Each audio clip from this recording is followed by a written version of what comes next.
There are two types of people in this world: those who believe a man's backyard is his castle, and those who believe it's a shared space, subject to committee approval. The second type of person is named Brenda. And Brenda, president of the Arbor Meadows Homeowners Association, was the final boss of suburban conformity. She was the kind of person who would measure your lawn with a ruler, and I'm not even kidding. I saw her do it to my neighbor Gary last week. Me? I'm Mark. I'm a work-from-home IT consultant, which is a fancy way of saying I sit in my pajamas and tell people to try turning it off and on again. My backyard isn't just a backyard. It's my sanctuary. It's my escape from the endless code, the flickering cursors, and the clients who think the cloud is an actual physical vapor. And in the center of that sanctuary was my masterpiece. Not the patchy grass, God no, but the 500-gallon kidney bean-shaped koi pond I had dug and built with my own 2 hands. I had mixed the concrete. I had laid the liner. I had spent months balancing the pH, optimizing the filter, and cultivating the perfect water lily to open water ratio. It was my zen. My wife Sarah called it your midlife crisis, but with more algae. You spending more time with those fish than with me? Sarah asked, leaning against the sliding glass door with her morning coffee. I was on my knees, hands deep in the filter box, scrubbing a sponge. Honey, Big Dave is stressed, I said, gesturing to the largest, most majestic orange koi in the pond. He needs me. His color looks a little muted. Besides, they don't ask me to take out the trash. Big Dave is a fish, Mark. He has a brain the size of a pea. He's not stressed. He's just swimming. That's what you think. He's got responsibilities.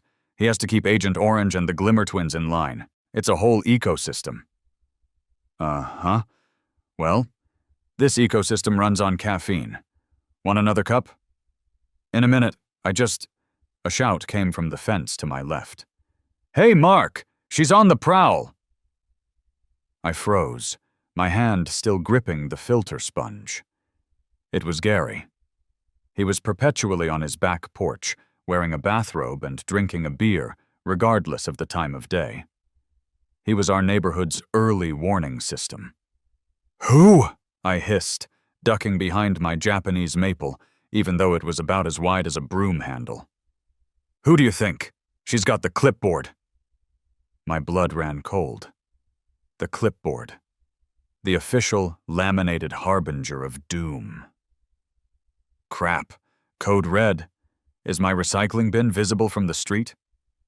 Worse, she's heading down the access path behind the houses. She's in full-on inspection mode. Godspeed, buddy.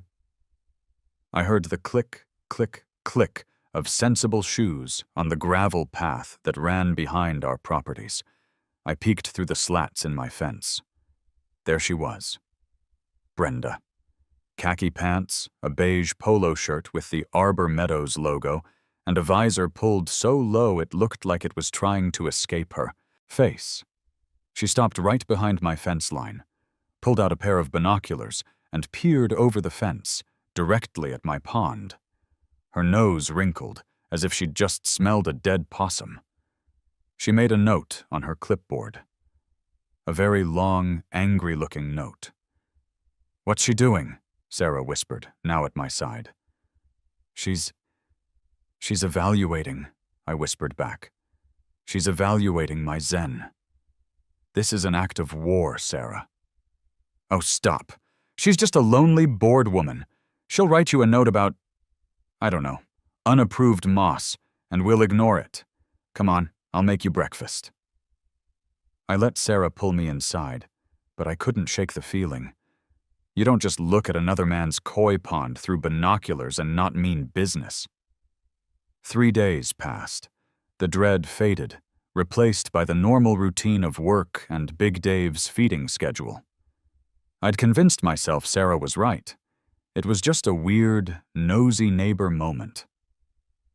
Then I checked the mail. It was there. tucked between a coupon booklet and a bill from the power company. The beige envelope.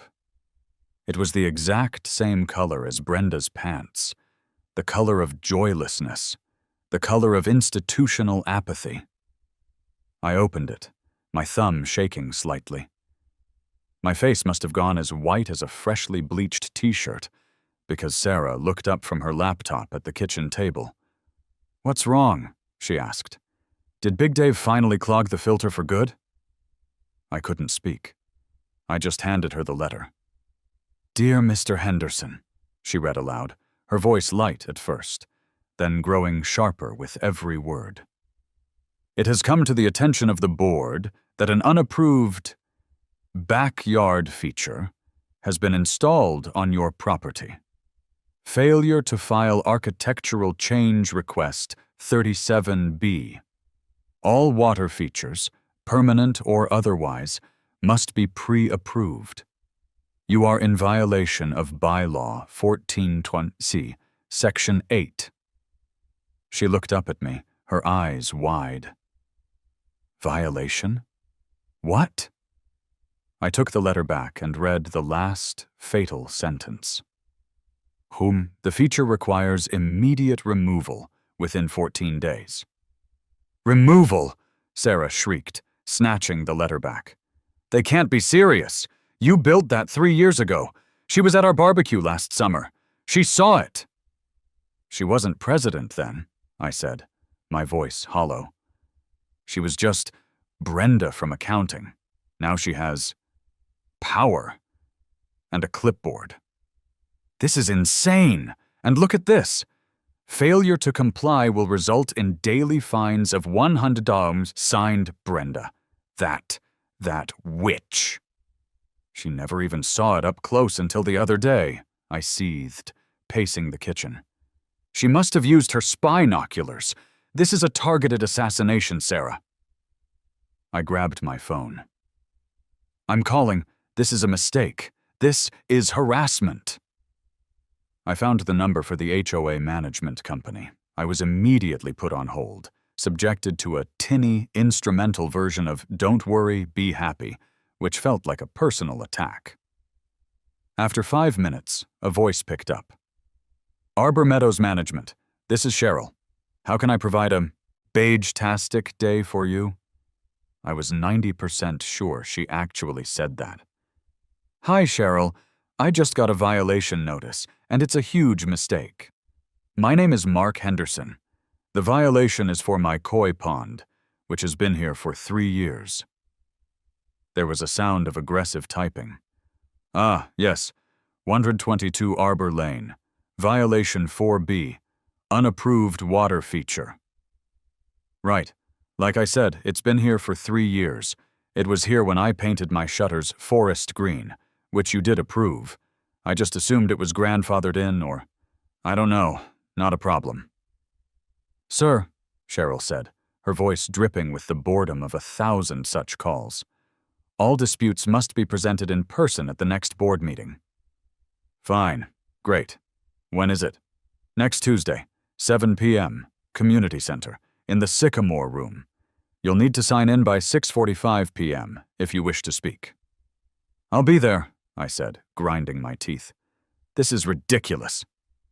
That is your opinion, sir. It has been noted in your file. Have a wonderful rest of your day. Click. I stared at the phone. Well? Sarah asked.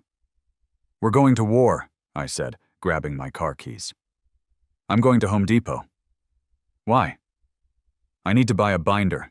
If I'm going to fight the HOA, I need to look the part. The Sycamore Room at the community center smelled of weak coffee, industrial-grade carpet cleaner, and crushed dreams. It was a windowless box of beige, illuminated by fluorescent lights that made everyone look like they were recovering from a long-term illness. I was ready. I had my binder. It was a 2-inch, D-ring, heavy-duty monstrosity from Office Max. Inside, I had photos of the pond from every angle, a timeline of its construction, receipts for the liner and pump to prove its age, and even a printout of an article from Better Homes and Gardens titled How Water Features Can Increase Property Values. I was not messing around. Sarah was with me for moral support. Gary had also come, but he'd stated up front he was only here for the free donuts.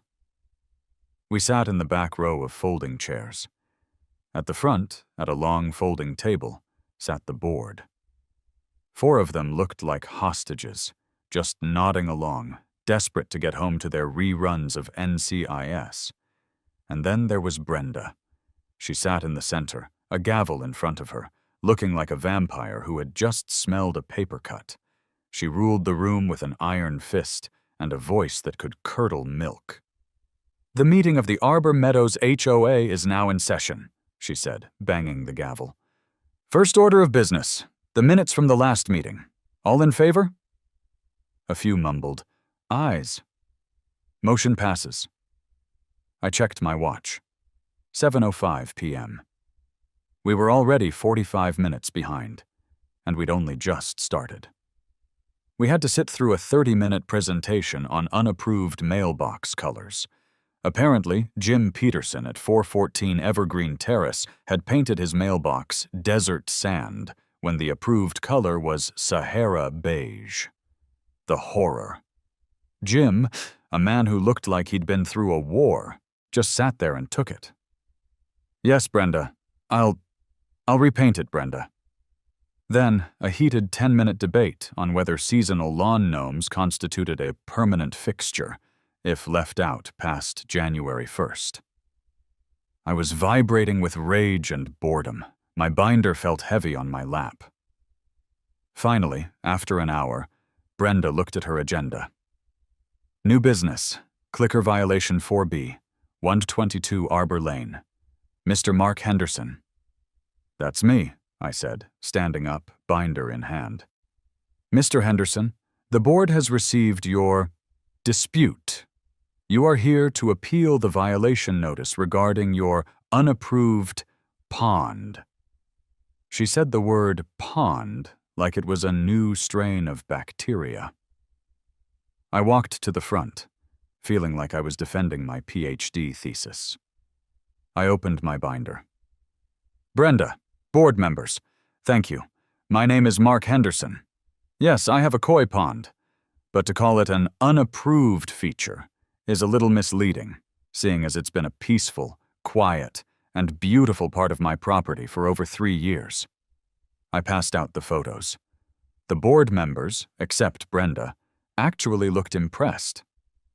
"See? Beautiful," I said, pointing to a photo of Big Dave catching the morning light. "It adds to the property value. It's a self-contained ecosystem. The pump is silent. It's not a nuisance. My neighbors love it." I gestured to the back of the room.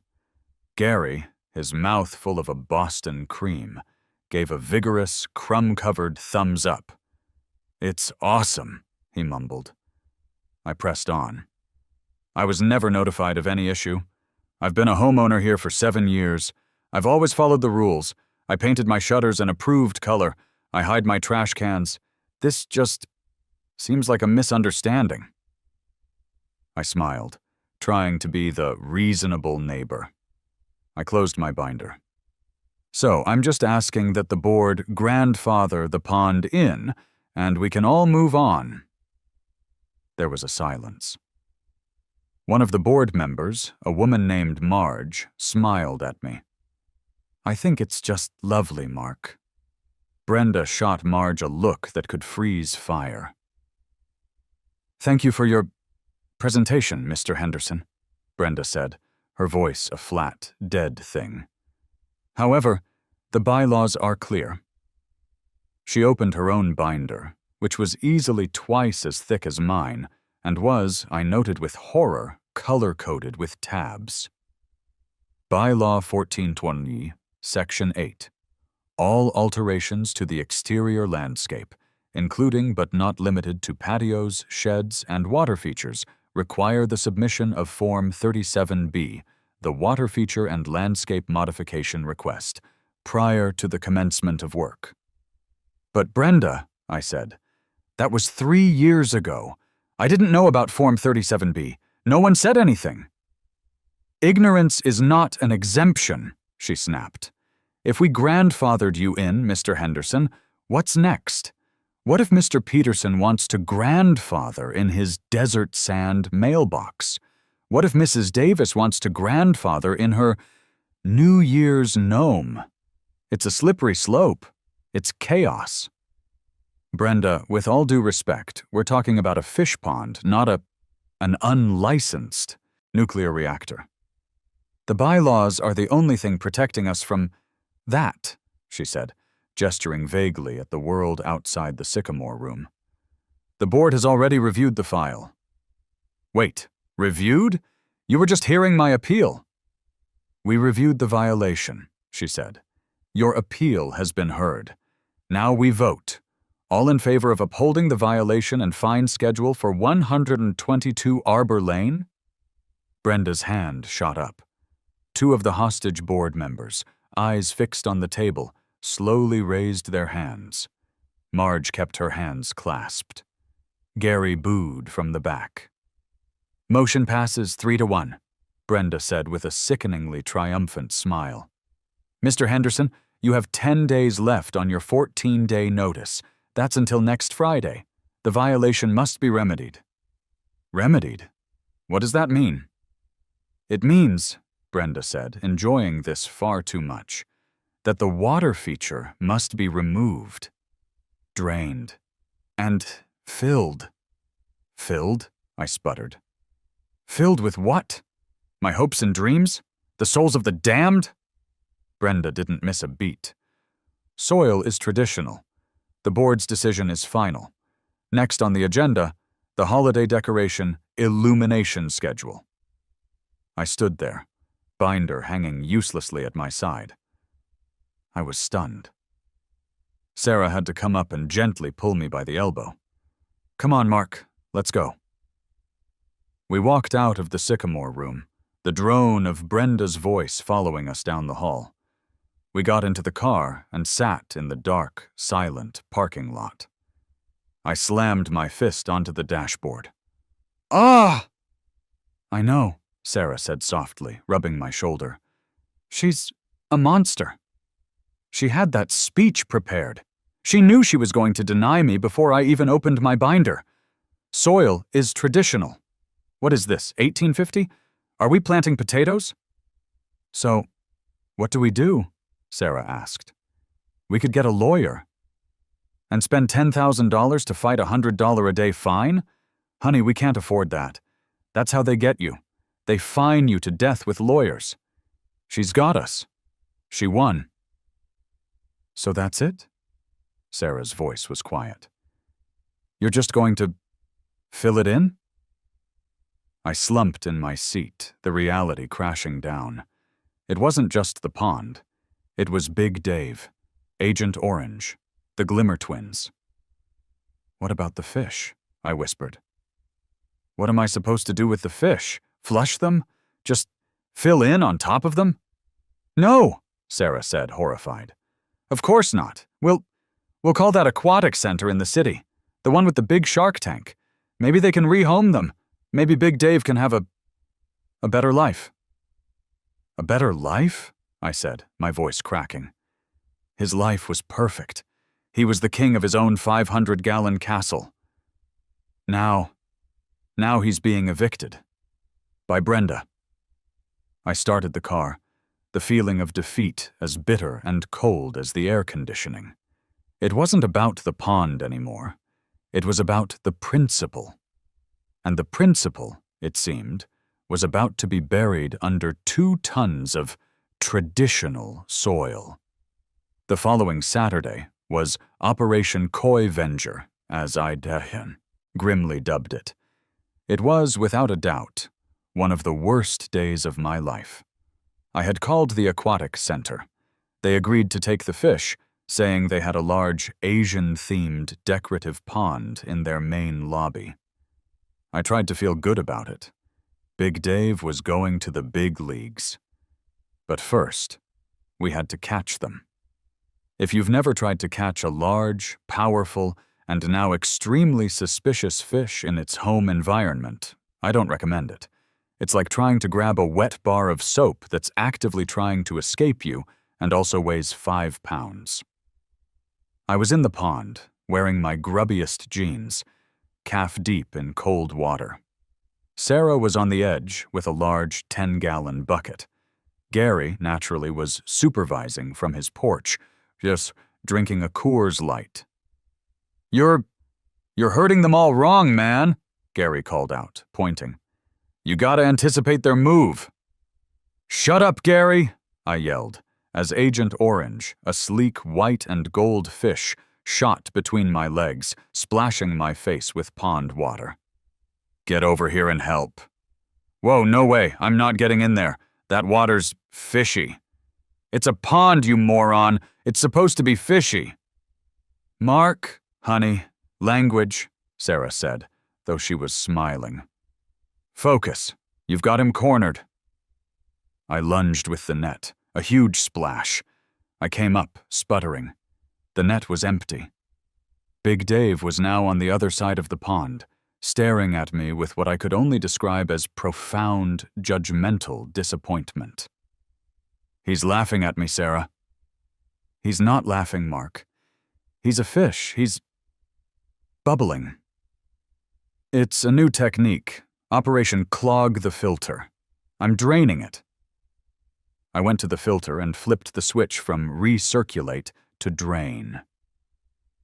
The pump whirred, and a hose I'd laid out to the side street started gushing water. As the water level dropped, the game changed. The fish, sensing their doom, got frantic. I finally managed to net Agent Orange.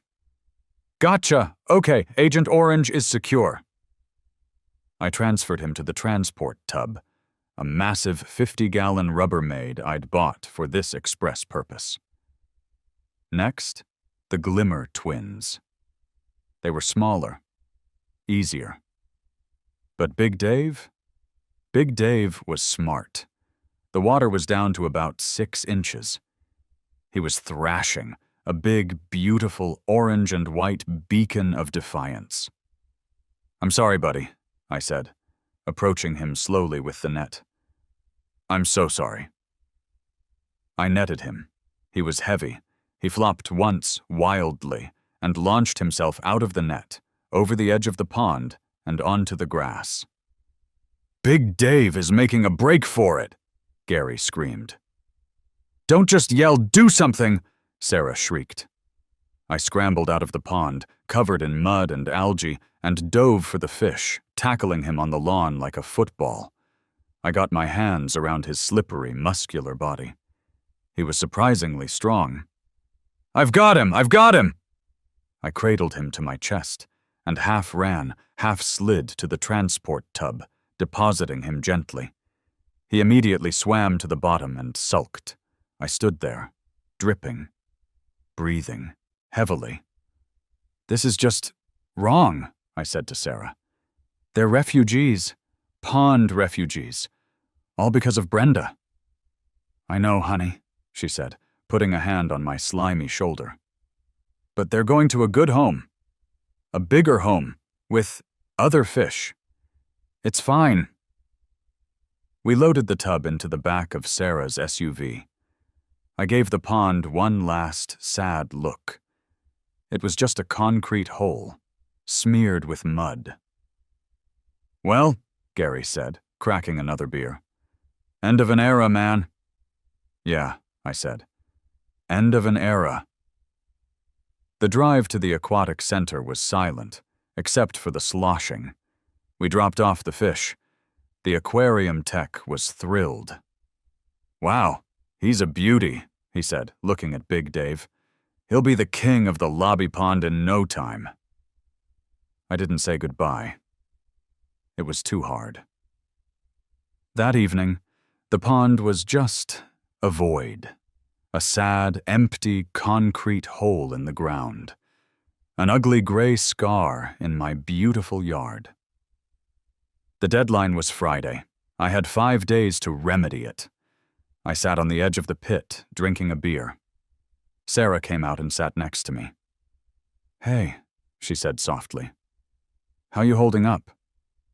"I'm staring into the abyss," I said, my voice echoing slightly off the concrete. "And the abyss is damp, and it smells faintly of fish poop." "Charming," she sighed. "Look, I know it sucks. I'm mad too.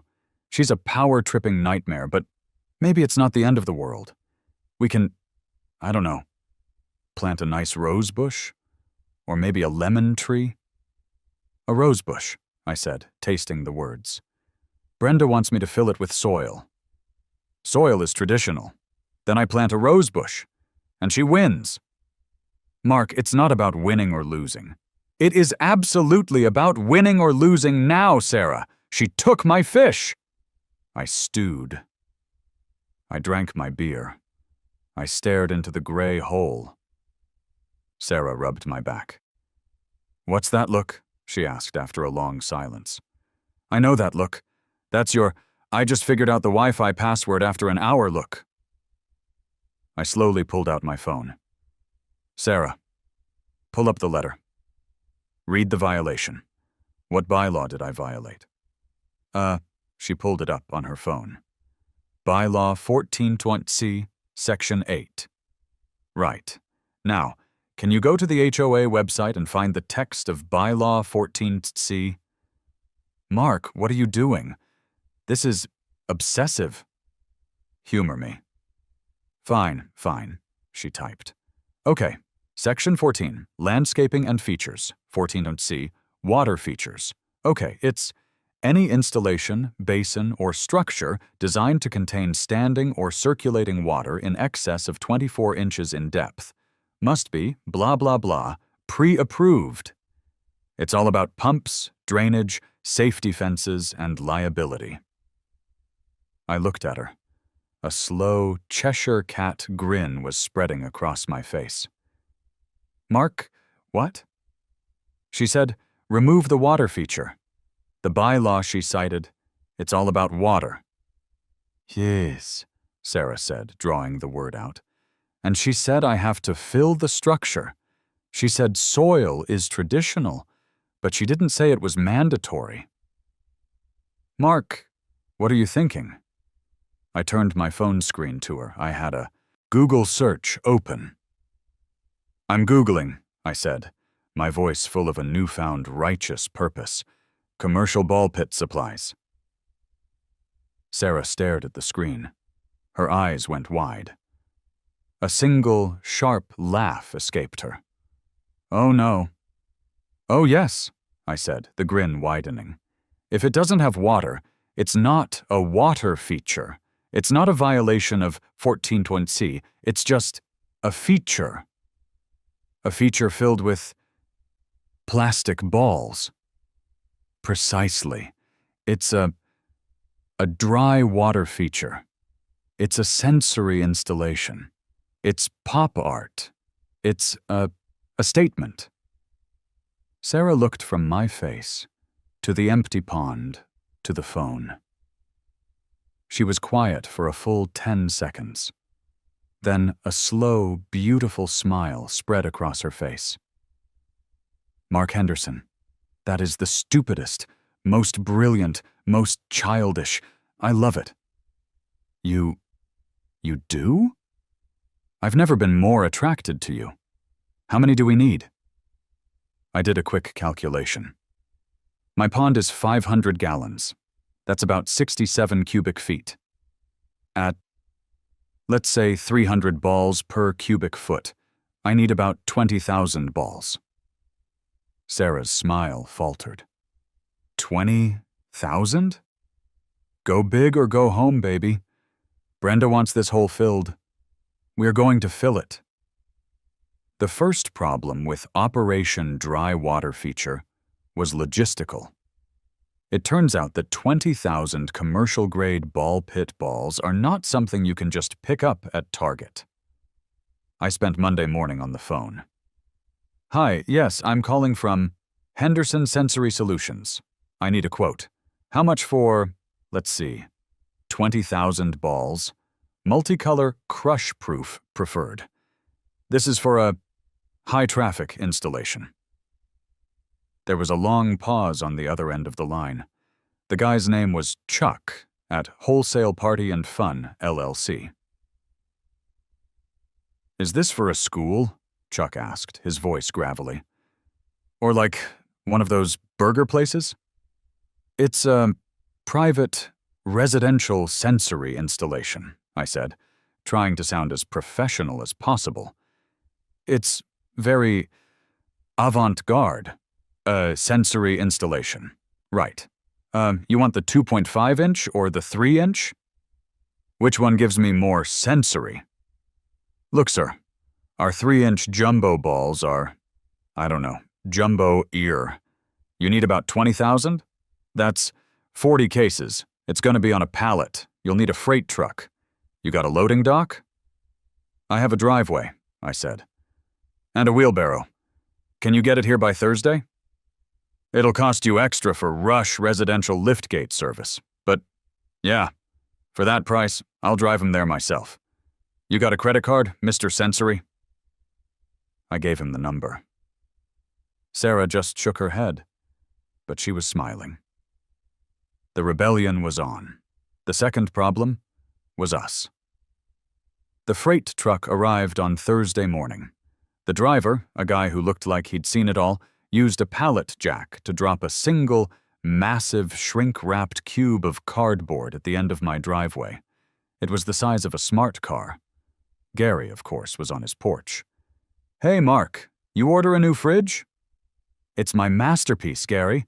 Just wait. Sarah and I stared at the cube. Well, she said. Let's get to it. I cut the shrink wrap. The 40 boxes inside were now just a pile. I grabbed one, slit the tape, and tipped it over. A glorious, multicolored cascade of plastic balls spilled onto the driveway. It's beautiful, I said. Then the wind blew. A single red ball, caught by the breeze, started to roll, then bounce down the driveway into the street. Get it! Sarah yelled. I chased it. I caught it. I came back. 3 more, a blue, a yellow, a green, had made their own escape. This is impossible, I said 30 minutes later. We had managed to empty 5 boxes, and we were already exhausted. Balls were everywhere. A gust of wind would send a dozen of them scattering across the lawn. We were trying to move them in batches using the wheelbarrow, which was like trying to transport 100 ping-pong balls on a unicycle. Okay, Sarah said, wiping sweat from her forehead as she corralled a green ball with her foot. New plan. We're not sensory solution experts. We're homeowners. We need labor. We need contractors, I said, realizing she was right. I pulled up a local move haul landscaping service on my phone. 2 guys and a shovel. Perfect. Hi, I've got a landscaping job. I need a hole filled. Yes, sir, the guy on the phone said. What kind of a fill? Topsoil? Gravel? It's other. It's pre-packaged. It's on my driveway. I need it moved from the driveway to a hole in my backyard. How much? 2 guys, $200 an hour. 2-hour minimum. We can be there in 45. Deal. 45 minutes later, a beat-up green truck pulled up. 2 guys, big guys, got out. They wore T-shirts with the sleeves ripped off and 2 guys written on them in Sharpie. One was Vince. The other was Sal. All right, Vince said, spitting. He was clearly the boss. Where's this hole? And what's the fill? Concrete? Dirt? It's this way, I said, leading them through the side gate. They saw the mountain of boxes on my driveway. They saw the empty concrete pond. They looked at each other. Okay, Vince said slowly. You called, About fill. Yes, I said. This is the fill. I pointed to the boxes. And that's the hole. Vince and Sal looked at the boxes. They looked at the pond. They looked at me. Vince walked over, picked up a stray blue ball, and inspected it. You, Sal started, but couldn't finish. You want us to pour these, Vince said, pointing to the boxes. Into that, he finished, pointing to the pond. Yes, exactly. It's a dry water feature. It's art, conceptual. Vince stared at me for a solid 10 seconds. I could see him calculating if I was crazy or if this was a prank. He looked at Sal. Sal just shrugged, a beautiful, perfect a job's a job shrug. Vince turned back to me. It's $200 an hour, 2-hour minimum. I know, I said. I have cash. Vince nodded. All right, Sal. Get the box cutters and the shovels. For the next hour and a half, I sat on my porch with Sarah, drinking lemonade, and watched the most glorious, surrealist art performance of my life. Vince and Sal, two of the toughest-looking men I'd ever seen, systematically and professionally landscaped my pond with plastic balls. They'd cut a box, dump its contents into a wheelbarrow, wheel it to the pond, and dump it. At first, it was a trickle, but then they got a rhythm going. The sound was incredible. A plastic hiss, click, clack, as thousands of balls tumbled over each other, a neon river of red, blue, green, and yellow flowing into the gray concrete void. Gary, drawn by the noise, appeared on his porch. His jaw dropped. He didn't speak. He just stared. Then he slowly, reverently, took off his baseball cap. It's glorious, he finally roared, raising his beer can. It's a rainbow puddle. You did it, you crazy son of a bakak. You did it. I just waved. Vince and Sal were covered in sweat. They were now using the backs of their shovels to push the rising tide of balls into the corners. Finally, the last box was empty. The pond was full. To the brim. A magnificent, shimmering 500-gallon, 20,000-ball monument to spite. I was wiping a tear. It's perfect. Vince and Sal walked over, completely deadpan. All right, Vince said, wiping his hands on his jeans. We're, done. It's amazing, I said, walking over to it. I reached in and ran my hand through the balls. They made a wonderful swooshing sound. You want us to rake it? Vince asked, gesturing with his shovel. Level it off? No, Vince, I said. It's perfect. Don't touch a single ball. Sal, who hadn't said a word the whole time, walked to the edge. Hey, boss, you mind if I…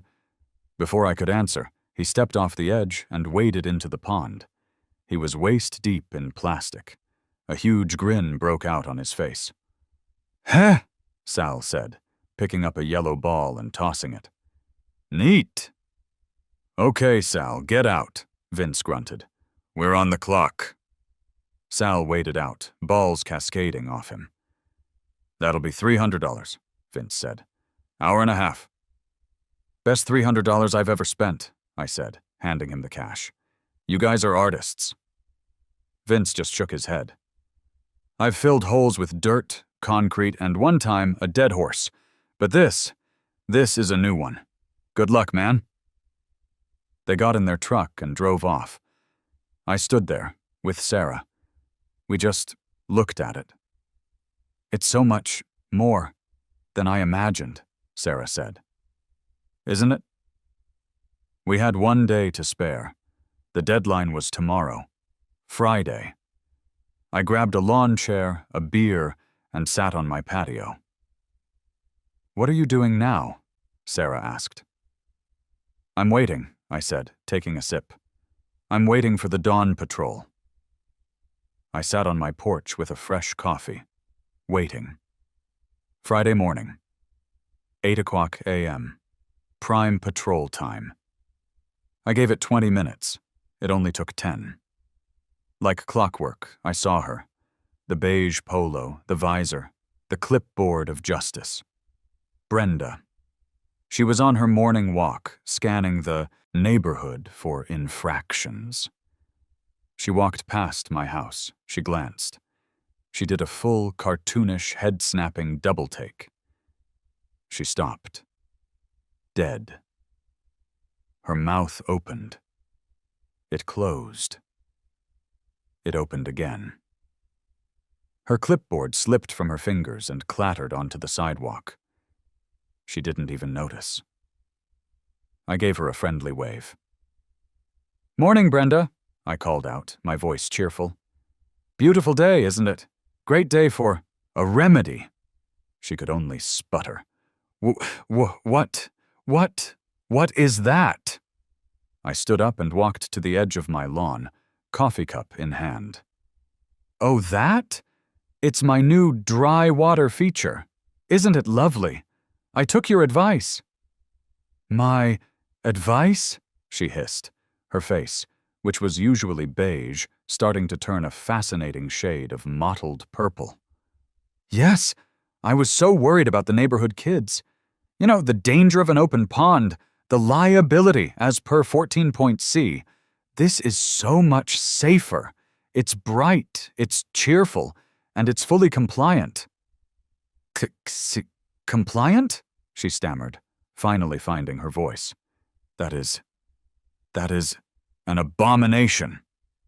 "Whoa now, Brenda," I said, feigning hurt. "That's subjective.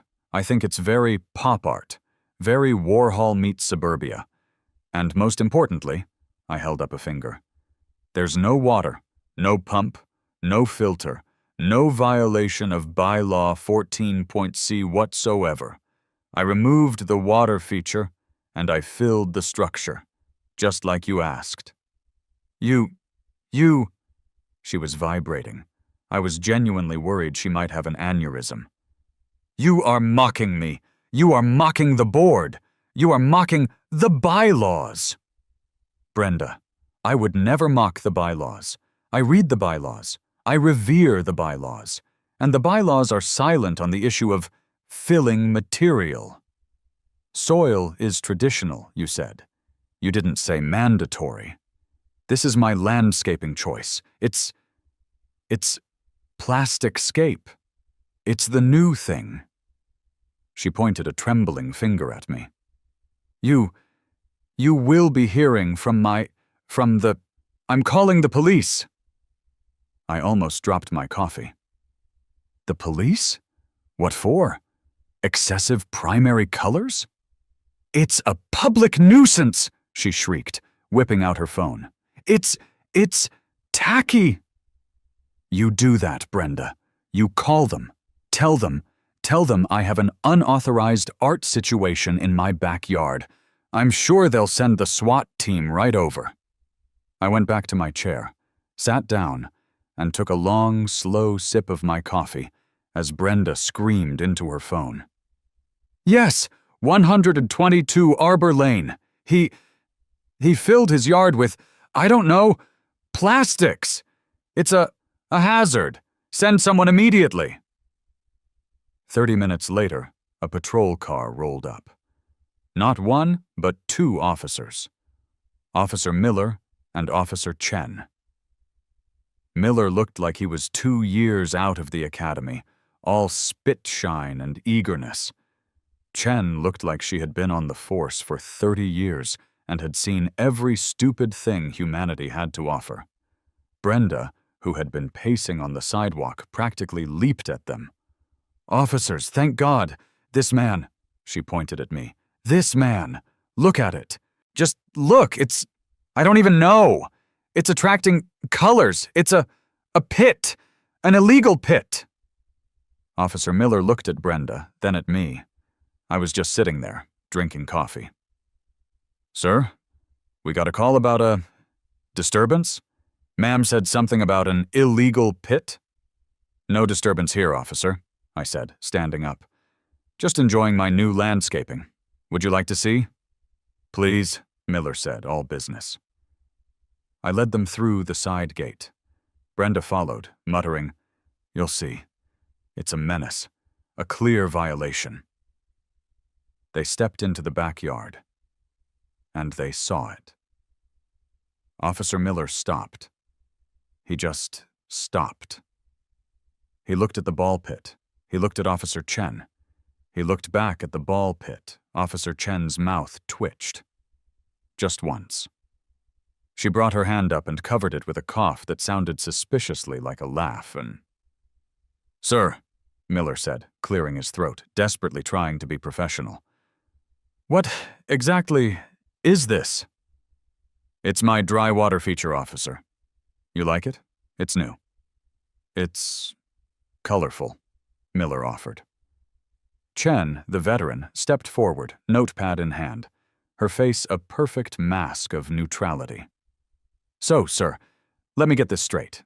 This feature, it has no water?" "Correct, ma'am. Bone dry." "No illegal animals? No gators or anything?" "Nope. Just 20,000 crush-proof, non-toxic, 3-inch jumbo plastic balls." "And it doesn't make any noise?" "Only if you jump in it," I said. "And it's a delightful noise, I promise." "It's a nuisance!" Brenda shrieked from the fence. "It's tacky. It's unsuburban. It's against the bylaws." Officer Chen turned to Brenda with an expression of infinite, weary patience. "Ma'am, I'm not seeing a crime here." "But the bylaws," Brenda sputtered. "Ma'am, the bylaws of your Homeowners Association are a civil matter. They are not a criminal matter. We enforce the city and state penal code.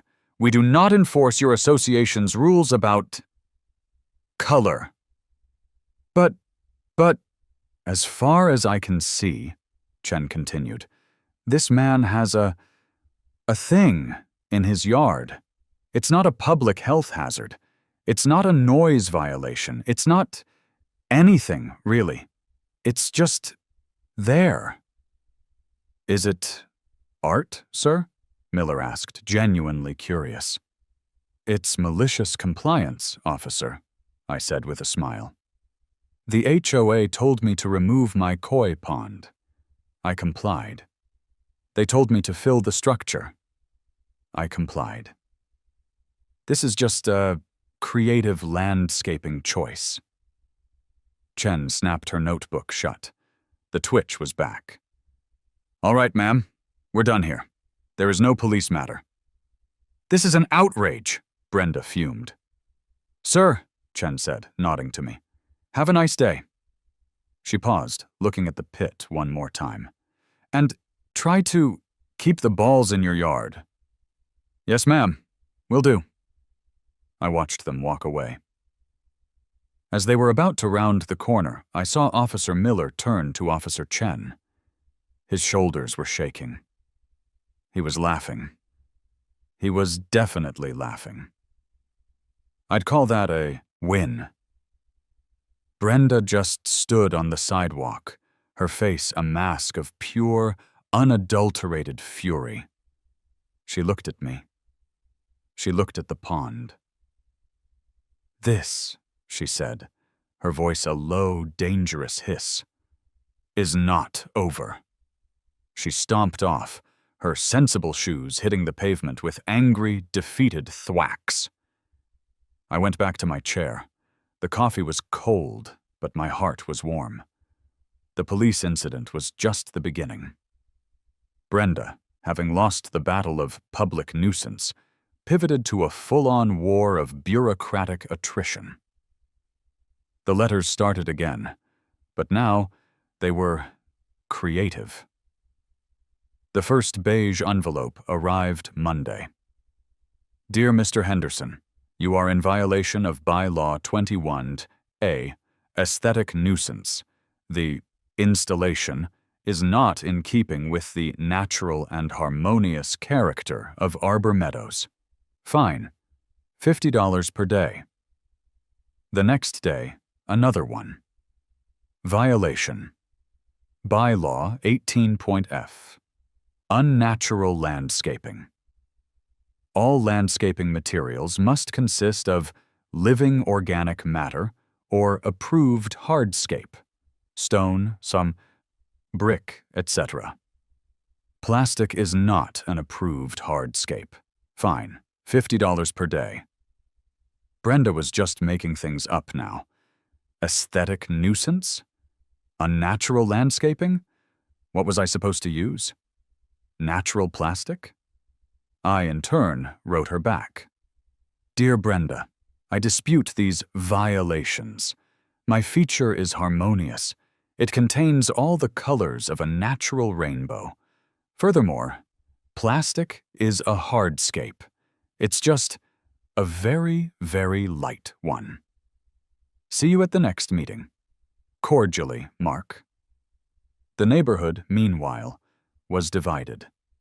The older residents, Brenda's beige brigade, would walk past my house and tut-tut disapprovingly. But the families, the people with kids, they loved me. I became a local folk hero. I'd be out watering my traditional flowers, and a kid would bike by. Awesome pit, Mr. H. Can we swim in the ball pond? A group of 10-year-olds asked me, their faces pressed to the fence. Not today, kids. Private installation. Gary was having the time of his life. You've broken her, man. I saw her at the community mailbox, just staring at a hedge. Not even a non-compliant hedge. Just a hedge. You broke her brain. But I knew I hadn't. Brenda was regrouping. And then the email went out to the entire HOA. Subject, emergency board meeting. Tuesday, 7 p.m., forced removal of nuisance property. The email went on to state that the board had held an emergency vote, which I'm sure was just Brenda and her 2 hostage friends, to declare the dry water feature a hazard, and would be voting on its immediate forced removal at the homeowner's expense. This is it, Sarah said, reading it over my shoulder. She's going for the kill. She can't do that, I said. She can't just vote to take my stuff. That's theft. It's the HOA, Mark. They live in a different legal universe. Tuesday came, the day of the meeting. But I didn't go. I had a different plan. Instead, I sat on my porch. And I waited. At 3 p.m., a huge landscaping truck from Arbor Green, Brenda's preferred landscaping company, pulled up to my curb. Not to her house, to my house. Brenda was with them, clipboard in hand. She marched up my driveway. Mr. Henderson, she shouted. Brenda, I said, not getting up. You're trespassing. The board has voted. This feature is a hazard. The plastic fumes are hazardous. It's being removed at your expense. Plastic fumes? I said. It's non-toxic polyethylene. You get more fumes from your cheap hairspray. You're not touching my property. We have an emergency injunction, she declared. No, you don't, I said, finally standing up. This, I knew, was her final move. The shock and awe attack. I checked with the county clerk this morning. You've filed nothing. You've got no injunction, no court order, no right. I turned to the 2 landscaping guys, who were nervously holding what looked like giant industrial vacuums. Guys, I said calmly, just so we're clear, I'm not paying for this. She is. And I will be suing her for damages, and your company for trespassing and destruction of property, just so we're all on the same page. The workers looked at each other. They looked at Brenda. Remove it! Brenda shrieked. That's an order from the board! Get off my lawn, Brenda. It was a standoff. A suburban western. Me, Brenda, and two guys with giant ball-sucking vacuums. And that's when my own truck pulled up. It wasn't a landscaping truck. It was a white van with a big logo on the side. Channel 8 News, on your side. A reporter, a sharp-looking woman in a blue dress named Anna, and a cameraman with a massive rig on his shoulder hopped out. Brenda froze. "Hi," Anna said, microphone in hand. "Are you Brenda, from the HOA? We got a tip from a concerned local resident about an HOA gone rogue? Something about plastic balls?" She winked at me. On his porch, Gary gave me a silent, reverent thumbs up. He'd made the call, just like we planned. Brenda's face went from purple to a color I can only describe as panicked white. "What? No, we are simply enforcing community standards," Brenda stammered, trying to hide her clipboard behind her back.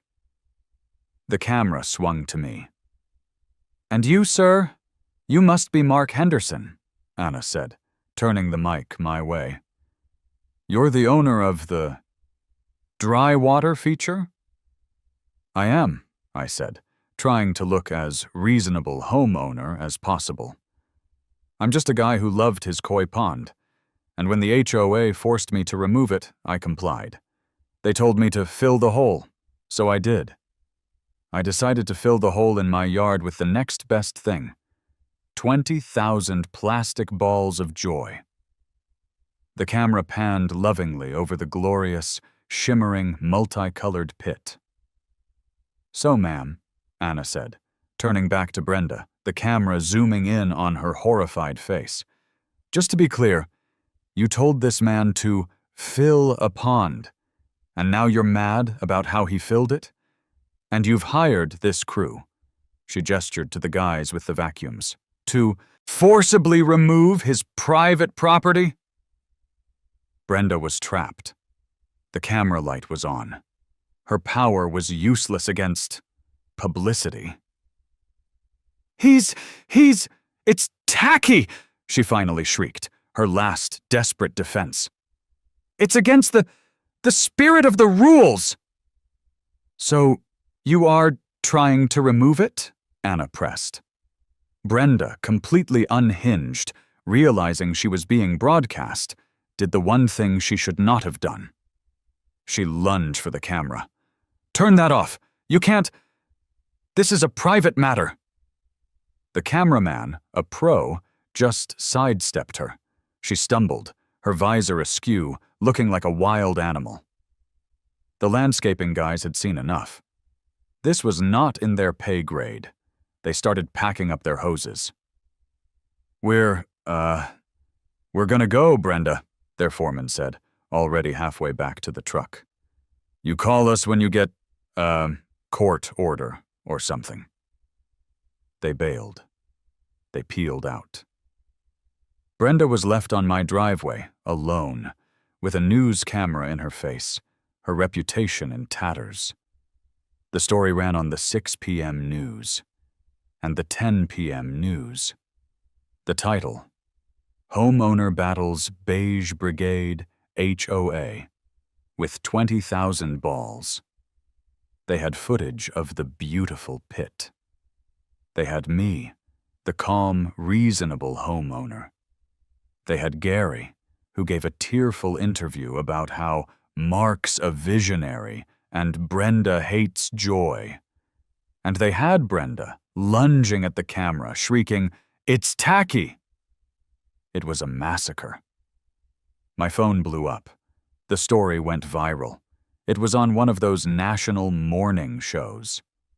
The Arbor Meadows HOA National Board got involved. They were displeased.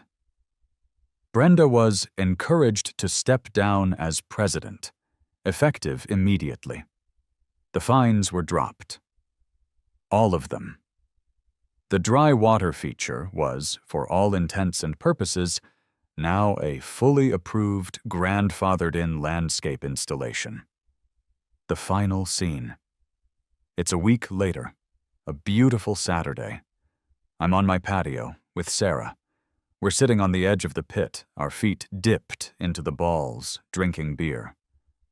"So," Sarah said, wiggling her toes, making the balls swoosh, "what are we really going to do with it?" "I don't know," I said, taking a sip. "I kind of like it." Gary came over, a towel around his neck, wearing swim trunks. "You're a legend, man," he said. "A suburban legend. My kids think you're Batman. So, can I jump in?" I looked at Sarah. She smiled. "Be my guest, Gary," I said. "Be my guest." Gary took a running leap from the patio, yelled, "For Big Dave!" and cannonballed into the pit. He vanished. Completely. For a second, I was worried. Then his head emerged, like a groundhog, a blue ball balanced on his head. He was laughing. Hysterically.